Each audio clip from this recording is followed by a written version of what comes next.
YCP MLA భూమనను 7:30 గంటలకు పైగా ప్రశ్నించారు సిఐడి అధికారులు.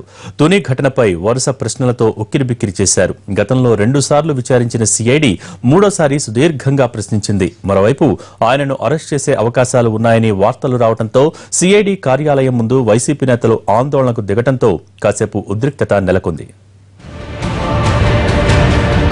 ఉదయం 11 గంటలకు గుంటూరులోని సిఐడి కార్యాలయానికి చేరుకున్న భూమనను సుదీర్ఘంగా 7 గంటలకు పైగా విచారించారు అధికారులు. తుని ఘటనలో మీ పాత్ర ఏంటి, ముద్రగడతో ఎన్నిసార్లు భేటీ అయ్యారు, తిరుపతి నుండి తుని వెళ్లి ఉద్యమానికి సంఘీభావం తెలపాల్సిన పరిస్థితి ఎందుకొచ్చింది అంటూ సిఐడి భూమన్ను ప్రశ్నించినట్లు సమాచారం.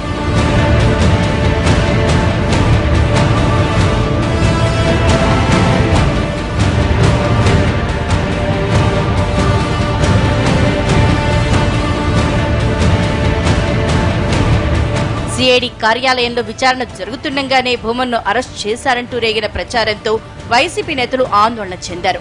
ఈ క్రమంలో సుమారు 3 గంటల ప్రాంతంలో పెద్ద ఎత్తున సిఐడి కార్యాలయానికి చేరుకున్నారు వైసీపీ నేతలు. ఈలోపే అక్కడకు చేరుకున్న వైసీపీ ఎమ్మెల్యే చెవిరెడ్డి భాస్కర్ రెడ్డి భూమన్ను అన్యాయంగా కేసులో ఇరికించే ప్రయత్నం చేస్తున్నారని ఆరోపించారు. అనారోగ్యంతో బాధపడుతున్న వ్యక్తిని ఇన్ని గంటల పాటు విచారించి ఏం సాధిస్తారంటూ ఆందోళనకు దిగారు. కరుణాకర్ రెడ్డి గారిని తీసుకొచ్చి ఇక్కడ పెట్టారు. కరుణాకర్ రెడ్డి గారికి ఏ సంబంధం ఉందని అడుగుతున్నాం. అరే తుని ఘటనతో నాదే సంబంధం, తుని ఘటనతో నేనే బాధ్యునని సాక్షాత్ ముద్రగడ పద్మనాభం గారు ప్రకటిస్తున్నారు. కాపు ఉద్యమం వచ్చింది, ఎమోషన్లో కొన్ని జరుగుతుంటాయి. ఈరోజు కరుణాకర్ రెడ్డి గారిని తీసుకుని దీక్షలో ఈరోజు దీంట్లో పెట్టారు. కరుణాకర్ రెడ్డి గారికి ఆరోగ్యం సరిగా లేదు, కరుణాకర్ రెడ్డి గారికి బీపీ ఉంది, కరుణాకర్ రెడ్డి గారికి షుగర్ ఉంది, కరుణాకర్ రెడ్డి గారు బ్యాక్ పెయిన్తో చాలా ఇబ్బంది పడుతున్నారు. కొంచెం ఆరోగ్యంగా లేనటువంటి వ్యక్తిని ఏం విచారిస్తున్నా అడుగుతున్నాం. ఏముంది అందరూ విచారించాలని అడుగుతున్నాం.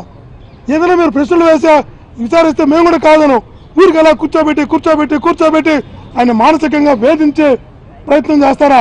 వీళ్ళు చేసే ప్రయత్నం ఎట్లా ఉందంటే గుడ్డివాడు నల్ల పిల్లి కోసం ఏమి లేని చీకటి గదిలో ఎతికితే ఎట్లా ఉంటుందో వీళ్ళ ప్రయత్నం అలా ఉంది.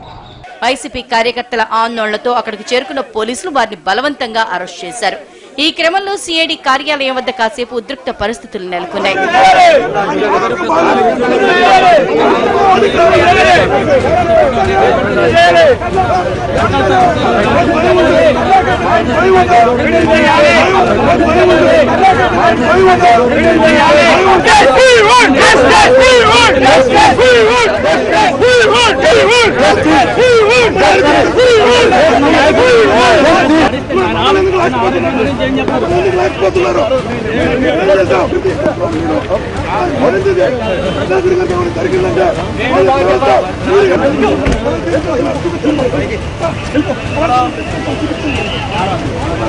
విచారణ ముగిసిన అనంతరం బయటకు వచ్చిన భూమన చంద్రబాబు లక్ష్యంగా విమర్శలు చేశారు.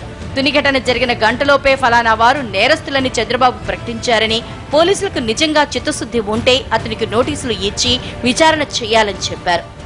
ఈ చంద్రబాబు నాయుడు గారు ఆ తుని సంఘటన జరిగినటువంటి రోజే ప్రకటించారు అనంటే ఆయనకు ఏ రకంగా ఈ సమాచారం అంతా తెలిసిందో అని అడగటానికి మొట్టమొదట విచారణ అధికారులు చంద్రబాబు నాయుడు గారికి నోటీసులు ఇవ్వవలసినటువంటి అవసరం ఉన్నది. ఈ ఘటన వెనుక కరుణాకర్ రెడ్డి ఉన్నాడు అని చెప్పినటువంటి చినరాజప్ప గారికి కూడా నోటీసులు ఇవ్వాల. ఇచ్చి ఉంటే ఈ విచారణ చాలా నిష్పాక్షికంగా జరుగుతోంది అనేటువంటి భావన మొత్తం ప్రపంచానికి వెళ్లి ఉండేది. ఉద్రిక్త పరిస్థితుల మధ్య భూమన్ను విచారించిన సిఐడి అధికారులు సాయంత్రానికి విడిచిపెట్టారు. అవసరమైతే మళ్లీ పిలుస్తామని విచారణకు సహకరించాలని కోరారు. అందుకు భూమన్ కూడా అంగీకరించారు.